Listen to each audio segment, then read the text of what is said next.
Hi, I'm Mika Tienhara, your host at the Sea Beyond Show. And today, my guest from California is Ernesto Sirolli. He's with Sirolli Institute, a not-for-profit organization and social enterprise. You've been active 25 years with it and have projects in Australia, in Africa. You're actually working in 18 countries, I believe. So it's an honor to have you here today, Ernesto. Thank you, Mika. Thank you. Yeah. So I'm very curious because we're going to talk about local capabilities, entrepreneurship here, and you have your trinity of management concept. I'm curious to hear more about this. Uh, Mika, I studied psychology and political sciences. I did not study business. My field was development, and I worked for NGOs in Africa when I was very young, in the early 70s. And all our projects failed, and they only lasted our money. As soon as the money ran out, the local people went back to do what they were doing before we arrived. So we had no impact on their culture, zero. And so I became very, very disillusioned, very despondent, and then I could not understand why our project would fail so miserably. We were full of good intentions, and then and then we arrive there, we do something, and of course then I realized why all the project failed. Our project failed because we would arrive uninvited and with our own ideas about what local people should be doing. And so by arriving uninvited to tell people what they should be doing, we were really patronizing the local people. We were treating them like children. We were paying them like employees. We were treating them like employees. And so, of course, then as soon as you remove the salary of employees go away. As soon as the father figure, the mother figure goes away, the children go crazy. And we were creating always this kind of superiority. We arrive, we know better than you. And so I read in the early 70s, Small is Beautiful by Fritz Schumacher. And in that book, Small is Beautiful, that for people who have never read Small is Beautiful, please read it. This economist, Fritz Schumacher, who was working in Africa at the same time when I was working in Africa, Schumacher had a different approach. He said, why don't we shut up and listen to what they want? Why don't we help them to do what they need, not what we think they need? And so what I did, I left Italy. I took Small is Beautiful. I went to probably the best African university at the time, Stellenbosch University in South Africa. And I enrolled to do a postgraduate, a PhD, a doctorate in development. And I wanted to call it responsive development. I wanted to see whether it was possible for once to leave our Western arrogance at home and be humble enough and for once to listen, respectfully, and to say, why did you call me? What do you need here?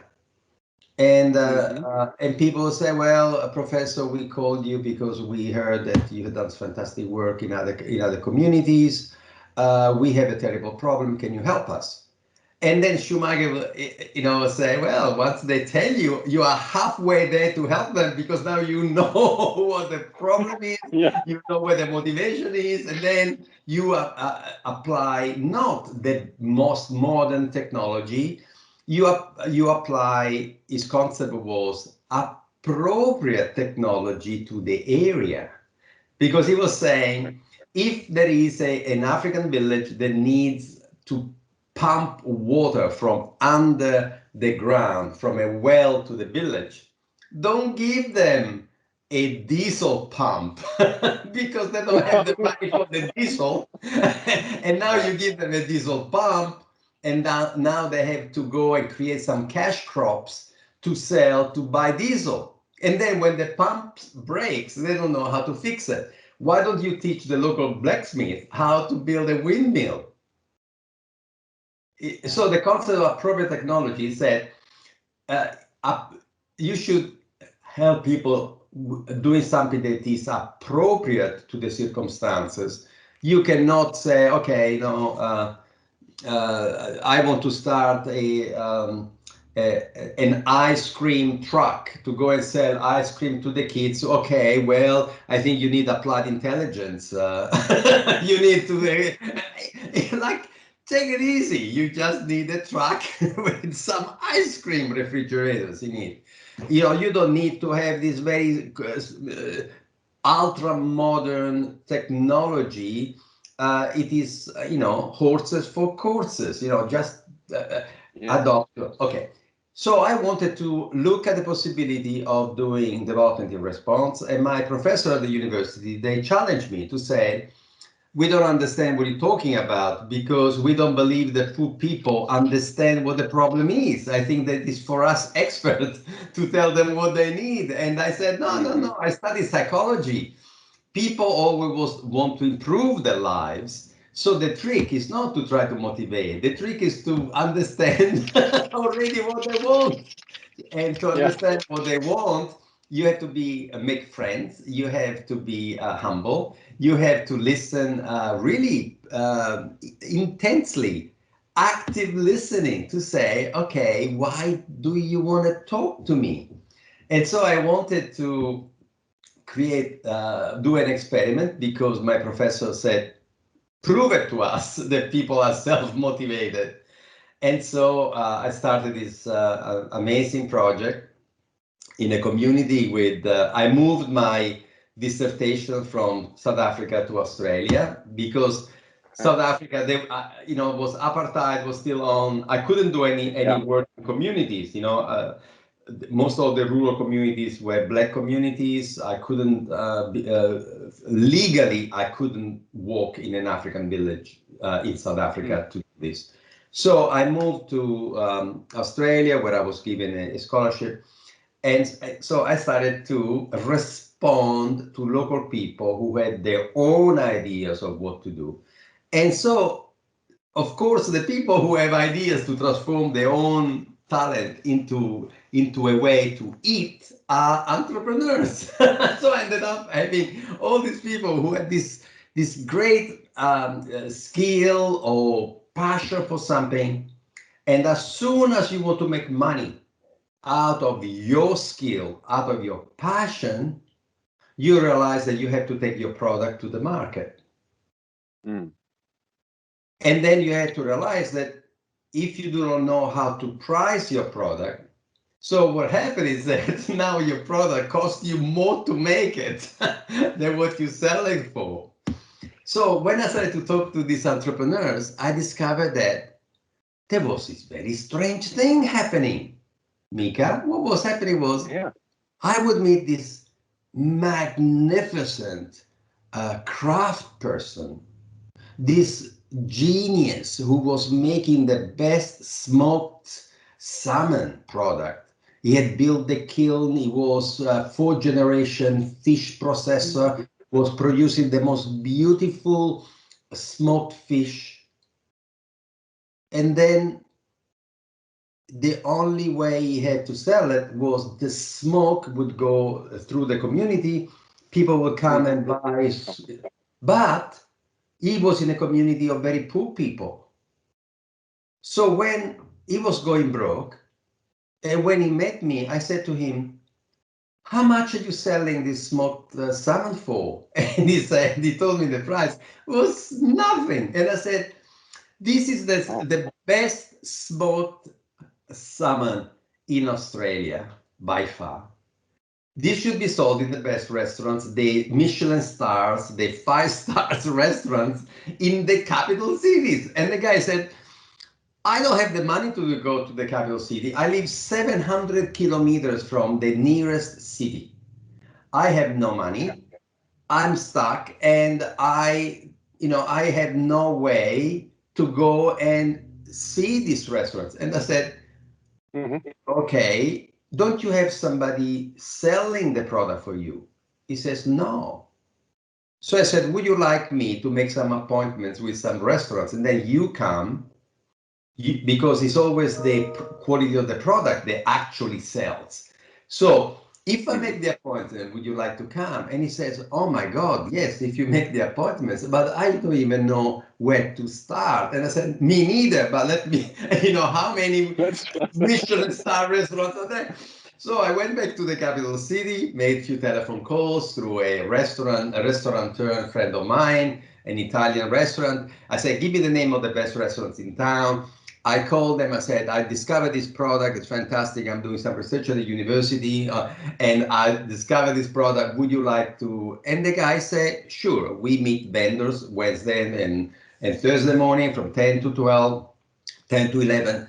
So we arrive in this restaurant, I called this guy, I said, bring some samples. We go and see the most exquisite restaurants in the capital city, and 10 restaurants, 10 orders. In writing.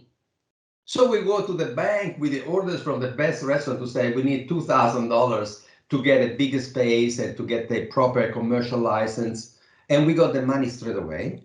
He said to employ 3 people. And then I got somebody who was looking for investment, put $1 million behind the company. So in that village, I helped one person to go from despair and solitude to employ 12 people in 3 months.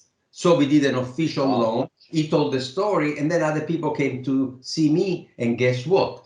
Every time somebody would come to me, could only do one of the 3 things that every business has to do. Every business has to make it, sell it, look after the money. So I would always be the producer. And I would say to the producer, okay, who do you have that you love and respect, who would take your product to the market? And they would all say, what are you talking about? I'm too poor to have a person like that. I said, what if a person would do it on a commission basis? And they said, no, that's impossible. I said, why? You have 140 tons of the best quality tuna in this region. Don't you think that you get somebody who would like to represent it?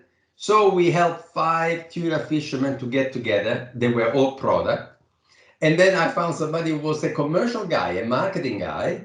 I got him to come to the village. He looked at the product. They said, can you represent 140 tons of tuna for us? He says, okay, on a commission basis. And was this commercial person took the tuna to Tokyo, where instead of 60 cents a kilo, they sold it for $15 a kilo for tuna.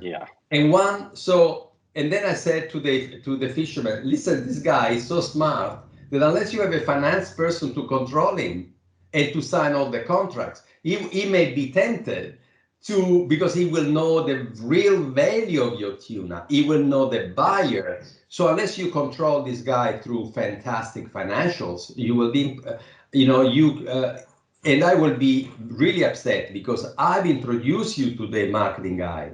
And if the marketing guy robs you, it will be my reputation. So I want you to have exquisite financial management. So they got the wife of one of the 5 fishermen was a banker who had been working in the bank for 13 years, so the biggest bank in Australia.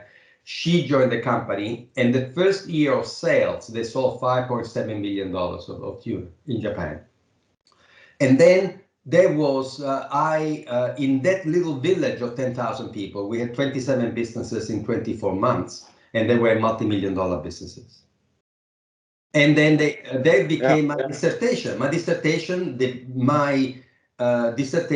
became the story of teaching 37 people in Australia to become enterprise facilitators. I invented the name enterprise facilitator, applying psychology to business. And the psychology is, there are 3 different characters and personalities. And I call them the 3 actors in the drama of business. Those who love to produce a new product or new service. And these people are the salt of the earth. They are people who invent, but also the teachers, the doctors, the people providing services.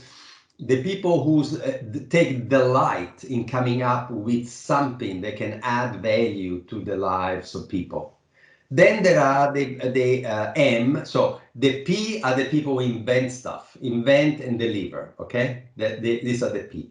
The M for me, the marketing people, are the people who are not passionate about the product and the service. They are passionate about the people they encounter. Oh, yes. And they say they are fascinated with people, and they make friends, and they're curious, and they gregarious. Somebody who loves to be on the phone all day long. A good day is 12 hours on the phone, talking to people, hearing their stories, and how can I help you? That's what a real marketing person said. How can I help you? My company does this. How can we, knowing what we know, how can I help you? That's the ultimate marketing, the ultimate commercial person. How can I help you solve a problem? And the true commercial individual tells me that their customers always ask them for something that their own company cannot produce. And the real commercial person says, I will find out for you. They even go and try to help the client with products that they do not sell, because they have created such a strong relationship that they want to be of use and of help. That's the nature. The real commercial person, all the language is emotional, all the language is friendship, all the language is they are gregarious, they companionable. They are people who you like to see. When they come into your office, there's a big smile, because they always have the joke, they always have the story, and they're useful. They really say, they help people. And then it's the financial people. The financial people, I call it parent supervision, because the financial people, they say, the product people are crazy about the product. They always want to invent a new product. They always want to sell exactly the best product, that they love. The market people, they want to give people what people need. So if people needed green, I don't care. They had to come back to the product people to say, listen, stop making it black. They want it green. And the product people get angry, say, no, we are famous for making it black. Yes, but now the market has changed. So can you make it pastel color? Can you make it pink and green? And no, it's like Henry Ford. The Ford car has to be black. Why? Why? Why don't you give the people what they want? And even Henry Ford, who was a stubborn engineer, has to agree that not everybody wants a black car. And so he had to change color. But he started by saying, if you want my car, it has to be black. Why? And then the finance people are supervision, because they come in between these two, product and market, to say, guys, wait a moment. The market needs something that is maybe half of the complexity and half of the problem that your machine solves. So don't you have an entry point product to give to the market? And then the finance person said to the marketing people, stop discounting it. Because marketing people, my friend, I'm going to give it to you at a discount. We can't. So finance is the third wheel, or is the third leg to this stool that without three legs will collapse. So this simple recipe, product marketing finance, has allowed some 400 of my disciples, I call it the enterprise facilitators, are people who have studied with me, in 400 communities in the world, in 18 countries, to start some 55,000 businesses without ever giving an idea to anybody. Because the idea was found at the intersection of the product person, marketing person, and finance people, when they got together, one had the genius about product, the other one understood what the market wanted, and the other one came up with the right price. So now you have a right product in the right place at the right price. And so if you have the right product or service in the right place at the right price, you're in business. So this has been incredibly important, but I think that the only reason why I saw that the three people had three different characters was because I never studied business. Because if I would have gone to do an MBA, when you study for an MBA, they teach one person the aspect of all three. Yeah, yeah. And they teach one person to write a business plan. Whereas in my methodology, it's prohibited for one person to write a business plan. The business plan is always ever written by the team. That's the difference. That's a fantastic point. I think so too, because I mean, of course, you see all around the world the startup community is booming, and a lot of entrepreneurs coming they're up. Not actually, they're not booming. They've been disgraced. I think that now the reputation of the startup world is under crisis. The incubator, the accelerators are not producing any of the results that were produced in the garages of Silicon Valley. Everybody's scratching their heads to say, why? Yeah. Why? How come in the garages and in the basement of houses, this incredible entrepreneurship, revolutionary entrepreneurship happened? And in the incubator, the accelerators, which are attached to very famous universities with all the money, how come the more we try to cultivate the least genius happens? And I believe that the reason is that they made a mistake. You cannot pick winners. And the entire startup world is based on a competition model that is a television model.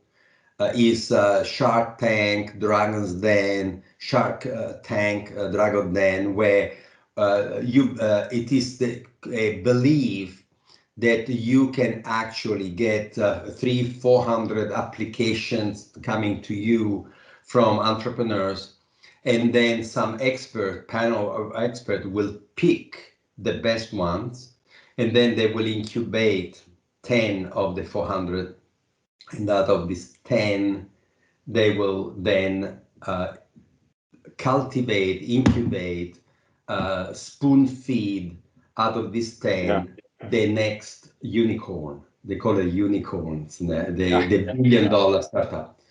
And I had a meeting with somebody who is participating in a California, in a event where they start with 400 companies, and then they pick 10, and they start to cultivate those 10. And when I met him, I said, I want to work with the 390 rejects.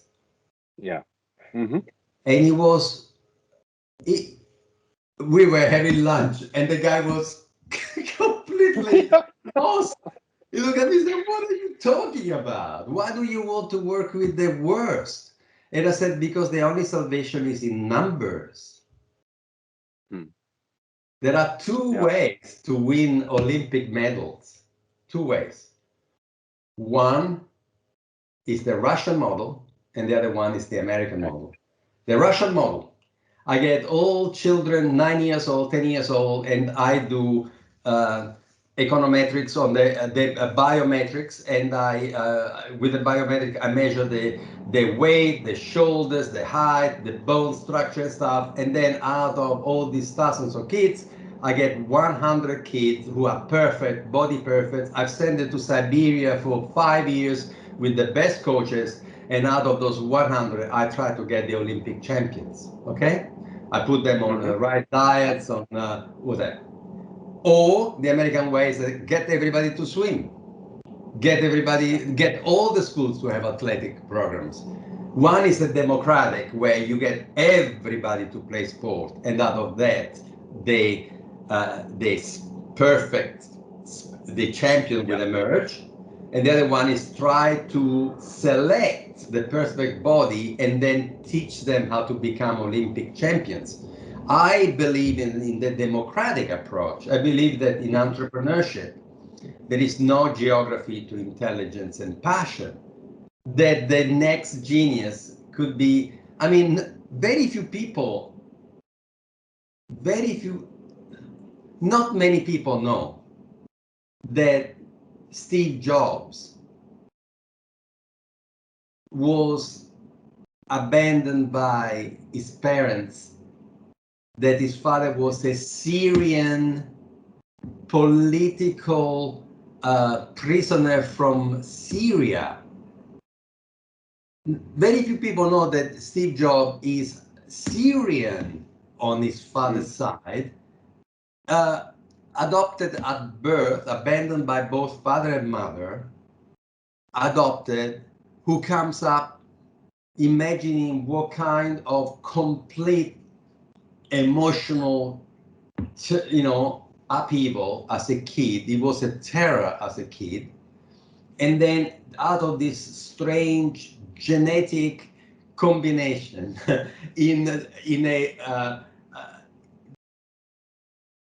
with interest in both literature and electronics, this unique, this crazy, magnificent mind, completely out of any education system.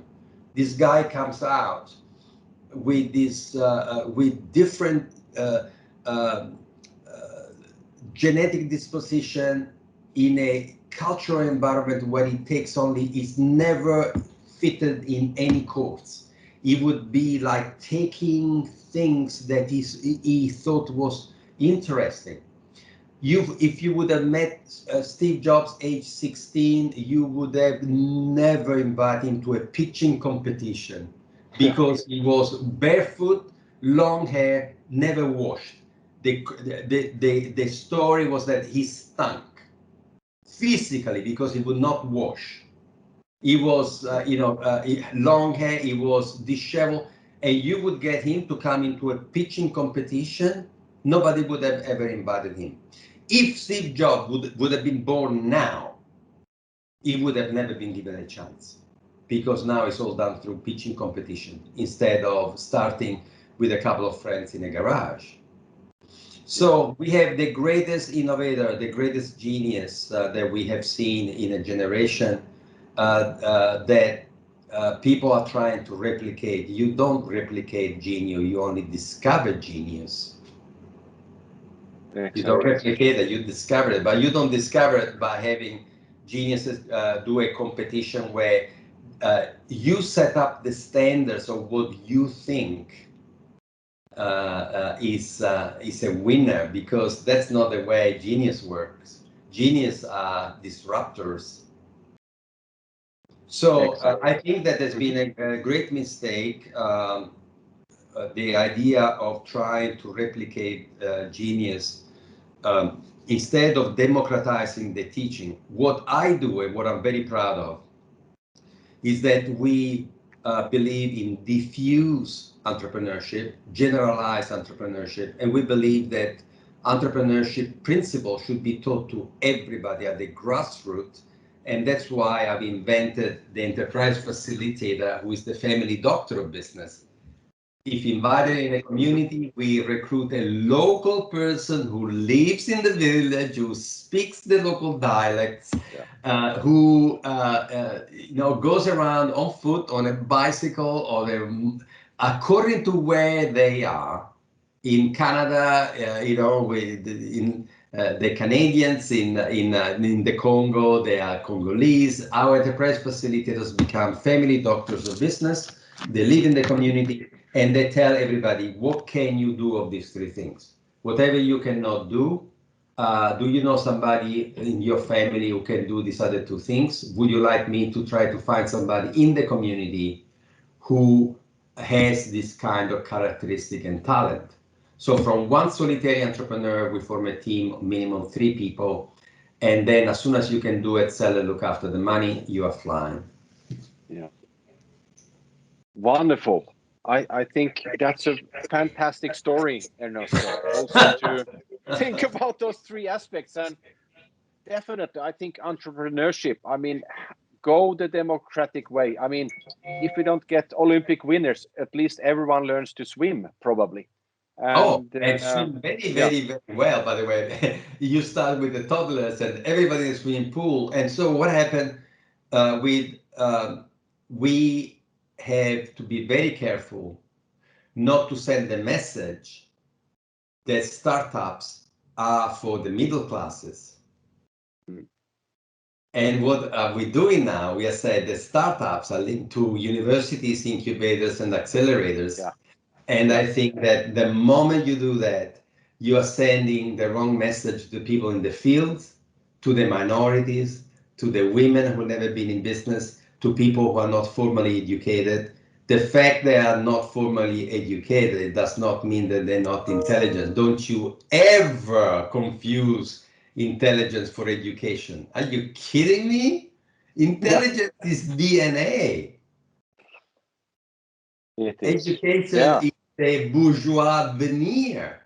Who is telling you that somebody coming from Guatemala who is now picking fruits in the fields in California will not have, as soon as he learns English, which by the way they do in 6 months without any formal education, they arrive here, they learn English. Who is telling you that that person in 10 years' time will not have a shop repairing equipment, or setting up a fruit stand that becomes a tourist attraction, like these Calabrese people, these Italian people in California who have this place where the highway, they have changed the exit of the highway to service one fruit stand, which has become such a tourist attraction that they have thousands of people per week, and it's a multi-million-dollar business. So who is telling who the genius is? So I think I believe that we are making a disservice when we are linking entrepreneurship only to certain industries. Not all businesses have to be high-end, high-tech businesses. And the best way of understanding the difference is a metaphor used by Peter Drucker. Peter Drucker says that high-tech is the top of the mountain. The top of the mountain. But you cannot have a top of the mountain without the mountain. And the mountain is no tech, low tech, middle tech, high tech. So this is the entire mountain. And you cannot have high tech if you do not know how to build buildings, for instance, with airflow refrigeration, because if you in your country do not have the expertise, the engineering, and the capacity of building buildings with that kind of laminar flow air conditioning, you cannot have biotech. So how can you only have biotech?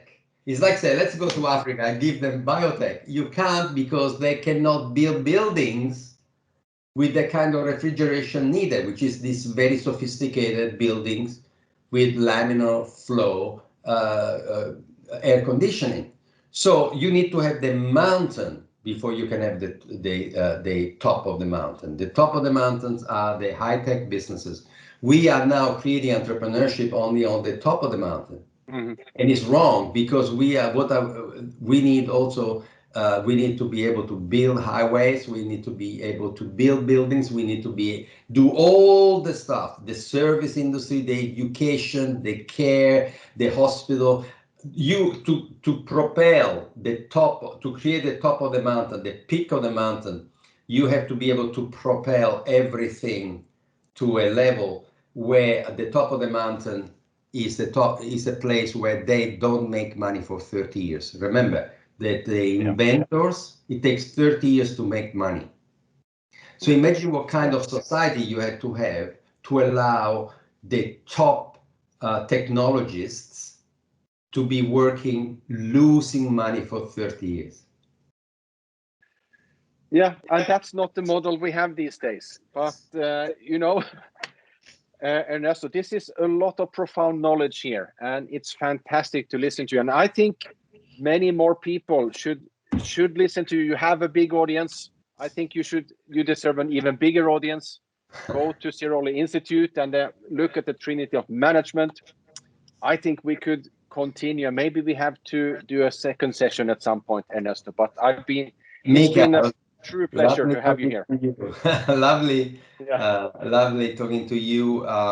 As you can see, I'm very passionate about it. I tend to talk too much. If you want to get in touch with me in a few months with some specific questions, I would love to be interviewed again by you. As you understand, this is a great passion, and it's a kind of knowledge that I do not want to see disappear with me. So I'm very interested in legacy. So thank you very much, Mika. Thank you very much. Thank you. Bye-bye. Bye-bye. Bye-bye.